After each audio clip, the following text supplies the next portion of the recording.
Welcome back to our fourth and final installment of our Lessons Learned, a Father's Day conversation. Again, we're continuing our conversation with my father, Clifton Kimball, and my uncle, James Kimball. You can find so many of the things that they talked about in our previous lessons in more detail, as well as other stories in my book, Lessons Learned, a Manual to Men Raising Daughters, which is available in all bookstores, in person and online. But we've been talking about some great concepts and having a great conversation about what it means to be a girl dad and how we should be structuring our families and how faith plays a great role in that. And we've even gotten some practical advice about our finances. So today, let's jump on in there into the conversation and finish it off with some great advice. Thanks again for joining us. Hope you enjoyed today's session.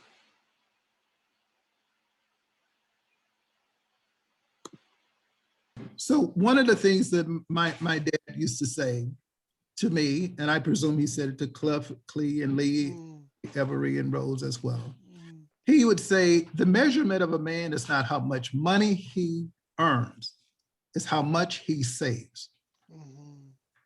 So, so it doesn't matter whether you're getting $10,000 a month or $1,000 a month. The measurement of how much of that $1,000, how much of that $10,000 are you saving? So that is another big driver. And so, because that is ingrained in me, I am 70 plus years old, and he used to say that to me when I was, I don't know, 15, 18 years of age, whatever age. He could have said it to me when I don't know, but whatever age that he said it to me, it's ingrained in me. Mm-hmm. Someone to consistently, not occasionally, but consistently overspend, absolute no. And that, if we feed into that as parents, we're only contributing to the delinquency of our kids, and not only our kids, but their kids as well. Yeah. That's true. So that's one of those little N, that is core value for me. Okay. Core. And don't edit that. Okay. I'll try to get the other stuff out because I'm not trying to put my, so the other stuff out. But let's do a couple of really quick questions. So the first quick question I would have is coming from this concept of girl dad that everybody was talking about when Kobe Bryant died. And how he was this girl dad for his daughter, Gianna, and his other daughter. And I know that, Uncle James, you have 2 girls. Daddy, you had 4 girls. So you've lived through getting to adulthood. So what advice would you have to the younger generations of girl dads? Why don't we start with Dad? What's your quick advice to the next generation of girl dads? James, go first. Okay. Uncle James is going first. So first of all, let me preface this by saying that I think particularly Black girls, they're in a difficult situation. I think that perhaps historically, parents have encouraged their daughters to go to college, perhaps more so than they've encouraged their sons, perhaps. And because of that, there is an imbalance. If you look at the statistics, there are more female Black girls graduating from college than there are Black males, right? When you get out of school, you get into the job market, and then you begin to look around for a mate. The Black girls are not going to find an abundance of Black men that are eligible to date or marry. And then the Black girls have to make a choice. Let me modify it. I don't know if they have to make a choice. Some of them make a choice to disregard those things, equal yoke, if you will, and they look down the stream, and sometimes they make poor choices as a result of that. And so little Ann And I know this is something as a Black woman you might not want to hear, but I think that Black women should pick the best available mate out there, regardless of skin color. Mm. That's what I think. All right. Dad, what is And don't your advice? and don't edit that either. What is the advice that you would give to girl dads, Daddy? What's the first thing that pops into your head? Well, I think that a young lady looking for a future husband should look at how that person treat his own mother as a Mhm. start. If he treat his own mother with respect, then he will tend to have a tendency to treat his future wife with respect. And if you gain the respect of that person, then a lot of other things will fit in place. And when I say that is that um, there's going to be valid moments in any marriage, valley. And the question is how you handle that valley, you know, and and and how you treat each other during that valley moment, you know, Mhm. Mhm. and that's what make a real marriage there is how you respect each other, and you know that's the start of a good relationship, being able to respect each other. And if you respect each other, you'll trust each other, you know. And if you don't respect a person, then you're not going to trust them. So there's nothing left. Mhm. So I would like to add a comment as a result of what Cliff just said. I think it's very valid. I think Black women who are out in the market looking for a suitable mate, I think they have to be very, very, very careful about talking about what their family own or what their family does. Well, they can talk about what their family does, but I think they have to strip away the wealth side of it, because, and you know this, and I don't have to say it, but I'm going to say it because I know you're going to share this with others, unless I'm edited, that there are predators out there. Mhm. They're looking for someone who comes from a good family, because that good family can not only provide for their daughter, but can provide for the predator as well. And so I don't want to leave a message that the women need to be paranoid, but they need to be careful. If they talk about how many kids you want to have when you get married, if you can talk about those things, then talk about health issues. Talk about what's your credit score. How did your credit score get down to 100? Mhm. But it should be 850. 7 o'clock p.m. I'm sorry. Mhm. Say that again. I didn't hear it. I think that someone's Oh, I'm sorry. alarm Okay. went off. I thought someone. So you talk about their credit score. You know, talk about who is going to be the breadwinner. And if the woman is going to be the breadwinner, at least know that going into the relationship up front. Don't find that out on the back end. If you know that going up to a front, then you have a decision to make. And if you make that decision, you shouldn't complain because it was up front. The person was candid with you. They expect you to bring home the dough, and they expect for you to take care of them. And if you want to take care of them, then live with that and be satisfied with that. Don't complain after you make the decision to do it. All right, and I have one more question. Hopefully this could also be a quick question. So the pandemic has created a drastically different world for most people, and their perspectives have shifted. But again, that's happened so many times in American history where things have shifted. I know you all are technically baby boomers, right?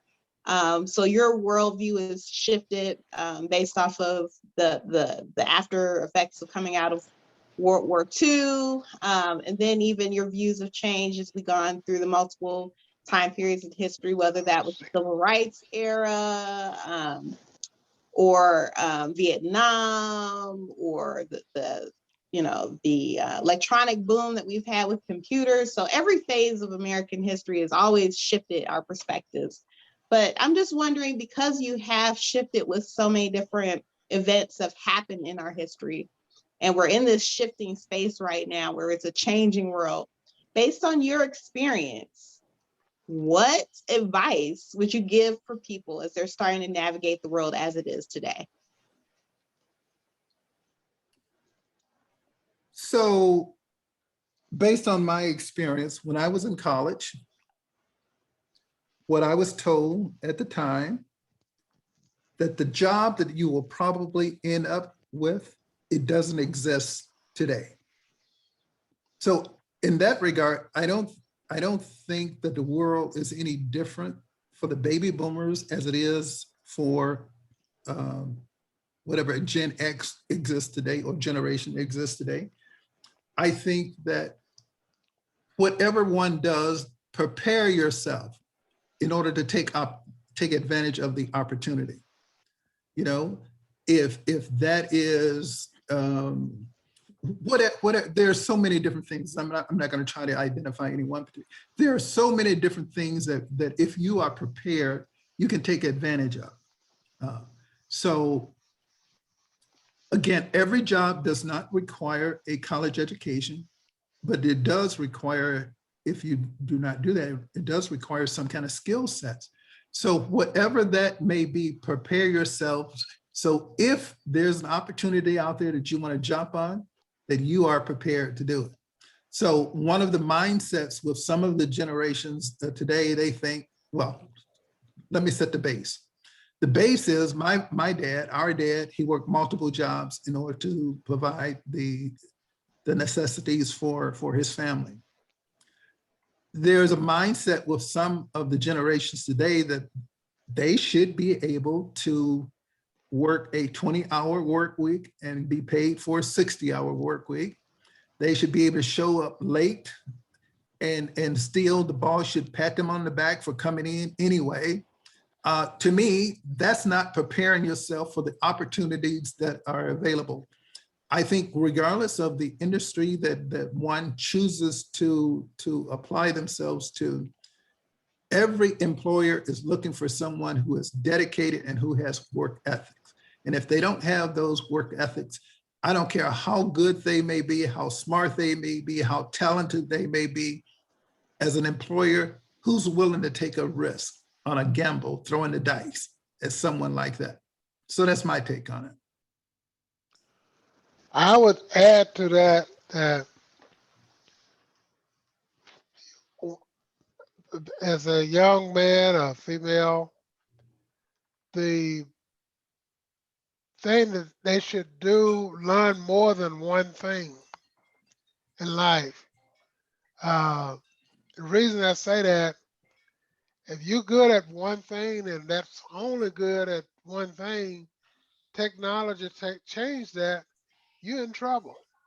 So if you uh, take on another profession or a trade, learn another profession that's good. But I would have a sidekick that I could move into if I choose to. And if you have to, then you can take that until you can get to the next step. But I would say life is like a step. You take the first step, you and that's whatever's available. The second step is that I'm working towards an area that I want to get involved, even though I can't afford to do it at that time. But make your plans and work the plan that you have in life. And so many of us today, we don't have a plan in life. We dependent on other people's. And that's something you can't, that's a fair plan if you're dependent on other people's. You got to say, well, I'm going to do this. And if this don't work out, I'll do the next thing. Daddy used to say, you see a rat, and he said, he don't look too smart, but a rat will always have 3 or 4 holes. If you block one hole, he comes out of the other hole. And if he's not, if a rat is that smart, we should be, as humans, should be smarter than a rat. I'll leave it at that. So, you know, that raised another one of our dad's saying. And when you hear white people talking today, if you're talking about the stock market, they will talk about diversification or you know, spreading out whatever it is, so that if something happens, all of your money doesn't go up in smoke because you have it parked in one area. What my dad used to say, he would say, and this is based on his own personal experience. He said, and he never used the term diversification. He never used that term, but this is exactly what he meant. He would say, you know, never allow the white man to get you trapped into one spot. He said, always have a way out. He said, if the white man stop you on the right side, you make sure that you'll already have something going on the left side, so that if they hold you up on the right side for a moment or a week or a month, that you've just shifted. You know, you've shifted to the left and you continue to do your thing. He said, never allow them to box you in. And again, white folks would say, black folks would say today, that's diversification. But it's the same thing that my dad preached to us when I was 15 years old or whatever. Don't put all your eggs, well, the universal term is don't put all your eggs in one basket. It means the same thing, diversification. And in terms of the question that you asked, prepare yourself so that if an opportunity becomes available, you're ready to jump. And I want to say this because I think this is critical as it pertains to Black people. Black people are one of the most loyal groups that exist out there. They will go on a job and expect to retire on that job. And that's from the point that they get out of school, college, or whatever. Folks have a totally different mindset. They start out from day one that they're going to spend X number of months or years at this job, and they're going to job hop because they know when they leave one company, in order to go to another company, the employer is going to pay them more money. And maybe that is one of the contributing factors of why there's a wage gap between white folks and Black folks, because Black folks they want to be loyal, but in their loyalty, they're getting screwed over. So prepare yourself and keep your eyes open for opportunities. And when you pray, the opportunity may not be in the seat that you're praying about. The opportunity may be in the company across the street, or even worse, in a different state. How about that? Yep. Well, you all have dropped some heavy gems today. I don't even know if people can totally grasp everything that you dropped in one setting. So I'm glad we recorded it so that it's there in perpetuity for people to go back to all of these lessons, because we covered so much stuff, and we'll probably have to do this again so we can get even more information and wisdom out of you all while you're still here to give it to us, and even talking about because a lot of people, you know, when we talk about, you know, even from a civil rights perspective, thinking about, you know, sharecropping and all that kind of stuff, and that transition, you know, that great migration period, and going into, you know, the differences of experiences we've had as Black people, they kind of think of it as way yesteryear, and it's not as yesteryear. It's, you know, generations are still here experiencing it. So I think that there's so much that so many different people can get from everything that you shared, from just living life and as well as being a good parent and thinking about your parenting styles. So I want to really share my appreciation with you all for doing this on Father's Day. I hope that this was a great cap off for your Father's Day today. And I'm hoping that the things that you share will help other people have great Father's Days in the future. Yeah. And there's one other thing, and this is not mine. This is something that I read back in 2001. But I think it captures the essence of what you're trying to do. And this is a quote: "That which touches me most is that I had a chance to work with people, passing on to others that which was passed on to me." Mhm. Yeah. So I appreciate your energy and your time and making this available to pass on to others. Hopefully it's something that our family particularly can grow on for our future generations. I know it helped. A lot of the things that you all talked about, I didn't know the details of before now, but I can see different aspects of who I am and the way I move through the world was very much shaped by these perspectives that you all have had, whether it's thinking about what your place is in different economic situations, thinking about, I mean, I remember, Daddy, one of the first jobs you gave me when I was working for you is we had to sit in that your stock room and count the number of bolts and nuts and stuff that you had in there. So all these little lessons, I can see how that you try to apply them into my generation, and it's shown up in how I've become the woman that I am today. So I'm hoping it can help others as well. So I thank you for having the interest even to try to share and pass on what you've learned to others. And with that, we've had a great month. Fathers, celebrating fathers and fatherhood and learning and growing and sharing insights from our roots all the way through today in this pandemic and post-pandemic world. Again, I would like to thank our guests, the conversations that we've had with my father, Clifton Kimball, my uncle, James Kimball. I hope you've gained some insight into how you can share and instill some values into your community, the girls around you, whether you're the father, the uncle, the pastor, or just a friend. There's so many ways that you can share and help others grow.